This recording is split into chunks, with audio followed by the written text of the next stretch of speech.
বন্ধুরা, এসে গেছে ইতিহাস বিদ্যার্থী টিউটোরিয়াল চ্যানেলে। আজ আমি আলাউদ্দিন খলজির ঐশ্বরিক অধিকার ও উলেমাদের প্রতি তার কী আচরণ তাই নিয়ে আলোচনা করব। তাহলে আলোচনাটা শুরু করি। ভারতে দিল্লি সুলতানি শাসনকালে যে 5টি রাজবংশ রাজত্ব করেছিল সেগুলোর মধ্যে অন্যতম ছিল খলজি বংশ।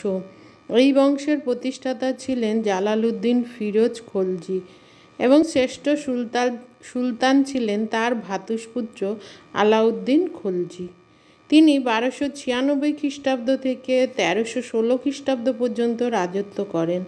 আলাউদ্দিন খলজির ধর্মীয় দৃষ্টিভঙ্গি, বিশেষ করে শরীয়ত ও উলেমাতন্ত্রের প্রতি তার দৃষ্টিভঙ্গি সুলতানি শাসনের এক গুরুত্বপূর্ণ দিক ছিল। আলাউদ্দিন খলজির ঐশ্বরিক অধিকার। আলাউদ্দিন খলজির পূর্বে দিল্লির কোনো সুলতানি খলিফাতন্ত্র ও উলেমাদের বিরুদ্ধে কোনো পদক্ষেপ গ্রহণ করেননি।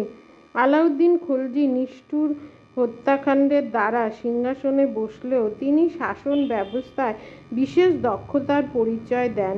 তিনি সুলতানি প্রশাসনে উলেমাদের হস্তক্ষেপ এবং তাদের প্রভাব প্রতিপত্তি ধ্বংস করার ক্ষেত্রে সর্বপ্রথম উদ্যোগ গ্রহণ করেন। ঈশ্বরের প্রতিনিধি বলে তিনি সুলতানের ব্যক্তিগত মর্যাদা ও রাজার ঐশ্বরিক অধিকার তত্ত্বে বিশ্বাসী ছিলেন।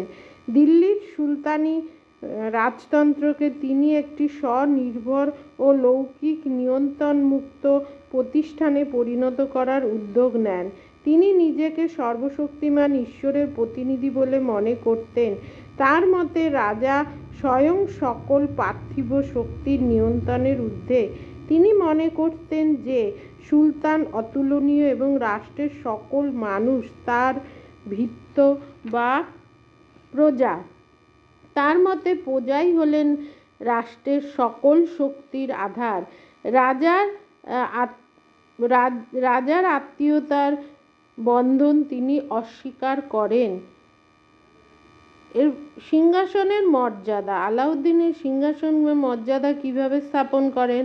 আলাউদ্দিনের পূর্বে দিল্লির অনেক সুলতানি রাজ সিংহাসনে কোনো প্রাতিষ্ঠানিক মর্যাদা দেওয়ার চেষ্টা করেননি।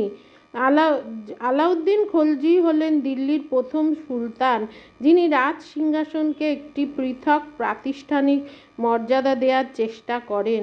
আলাউদ্দিন খলজি দিল্লির প্রথম সুলতান যিনি নিজেকে খলিফার সহকারী বা সমমর্যাদার অধিকারী বলে মনে করতেন। তিনি মুদ্রায় নিজেকে খলিফা বলে উল্লেখ করতেন। সীমাহীন স্বৈরতন্ত্রে বিশ্বাসী আলাউদ্দিন মনে করতেন যে সিংহাসনের অধিকারী হিসাবে সুলতানের বিরোধিতা করার অধিকার কারও নেই।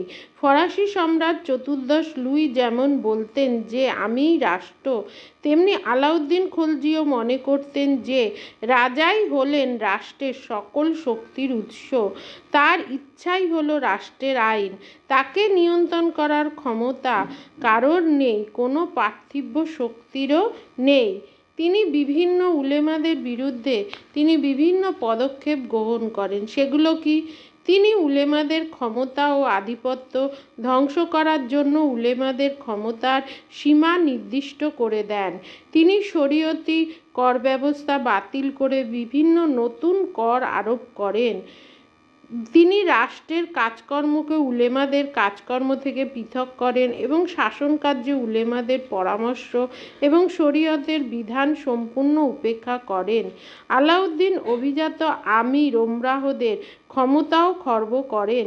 তিনি অভিজাতদের সঙ্গে কোনো বোঝাপড়ার পরিবর্তে তাদের কঠোরভাবে দমন করার নীতি গ্রহণ করেন।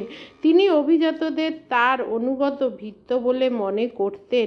তিনি ঘোষণা করেন যে কোনো ব্যক্তি বা গোষ্ঠীর স্বার্থে নয়, রাষ্ট্র সবসময় তার নিজের ইচ্ছা অনুযায়ী চলবে। অভিজাতদের ক্ষমতা ধ্বংস করে বিদ্রোহের সম্ভাবনা সমূলে উৎপাটনের উদ্দেশ্যে তিনি আমির ওমরাহদের মধ্যে ঘনিষ্ঠ মেলামেশা ও খানাপিনা বন্ধ করে দেন। তাদের সমস্ত রকমের ভাতা বন্ধ করে দেয়া হয়। তাদের যেসব জায়গির দেয়া হয়েছিল সেগুলি বাজেয়াপ্ত করে তা সরকারের খাস জমিতে পরিণত করা হয়। সবশেষে বলা যায় যে আলাউদ্দিন খলজি প্রয়োজনের তাগিদে উলেমাদের ক্ষমতা ধ্বংস করলেও তিনি পক্ষান্তরে প্রমাণ করেন যে রাজতন্ত্র কোনো বিশেষ সুবিধাভোগী গোষ্ঠীর একচেটিয়া অধিকার নয়। ধর্মীয় সম্প্রদায়ের সমর্থন ছাড়াও রাজতন্ত্র সুপ্রতিষ্ঠিত হতে পারে। তিনি এও প্রমাণ করেন যে যোগ্যরাই রাজতান্ত্রিক ক্ষমতা ভোগ করার অধিকারী। তাছাড়া উলেমাদের ক্ষমতা ধ্বংসের ব্যাপারে দেশের ধর্মভীরু সাধারণ মুসলিমরাও বিশেষ অসন্তুষ্ট হয়নি, কেননা মঙ্গোল আক্রমণ এবং দেশের অভ্যন্তরীণ অস্থিরতার হাত থেকে সাধারণ মানুষকে রক্ষা করে আলাউদ্দিন খলজি তাদের সেই অসন্তোষ দূর করতে পেরেছিলেন।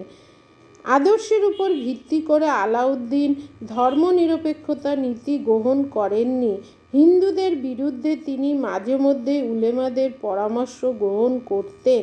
ডক্টর এল শ্রীবাস্তব বলেছেন যে আলাউদ্দিন সচেতনভাবেই হিন্দুদের নিপীড়ন করেন এবং তা করেন ধর্মের জন্যই, তাই তার ধর্মনিরপেক্ষতা ছিল প্রয়োজন ভিত্তিক। আবার ডক্টর পি ত্রিপাঠী বলেছেন যে আকবরকে যে অর্থে ধর্মনিরপেক্ষ বলা যায়, আলাউদ্দিনকে সেই অর্থে ধর্মনিরপেক্ষ বলা যায় না, কারণ আলাউদ্দিনের ধর্মনিরপেক্ষতার ধারণা ছিল প্রয়োজন ভিত্তিক, আদর্শ ভিত্তিক নয়। যাই হোক, তিনি খলিফাদের ক্ষমতা বা প্রতিপত্তি ধ্বংস করে যখন তখন খলিফাদের রাজ পরিবারের উপরে নাক গলানো বন্ধ করেন এবং উলেমাদের বর্বরন্ত অবস্থা বন্ধ করে দিয়ে একটা সুশাসন প্রতিষ্ঠা করতে চেয়েছিলেন। তাহলে চ্যানেলটা অবশ্যই সাবস্ক্রাইব করো। দেখা হচ্ছে পরবর্তী ভিডিও।